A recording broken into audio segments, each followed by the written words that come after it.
Ben senin evinde bir kadın gördüm. Biz neyi konuşacağız? Ve sen beni içeriye almadın. Parmağındaki yüzüğünden utan be. Benim Dila. Hiçbir şeyden değilse şu Sen Sarp kızlığının karısısın. ama o evin içinde bir hayatım mı var zannediyorsun? Benim hayatım yok.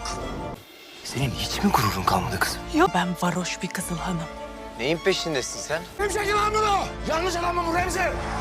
Yok lan benim gururum. Belli. Hasta kocan seni de hasta etmiş. Ulan kadın öldü be oğlum diye.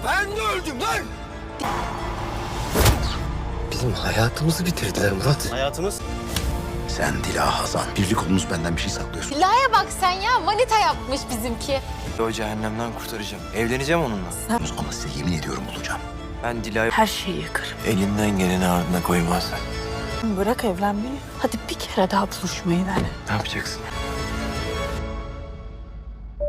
تجد هازال نفسها عالقة بين ضغط صارب وواقع يوسف فتزداد عزلتها. في الماضي يكشف كيف تنجذب يوسف الذي كان يعيش حياة عادية إلى النظام.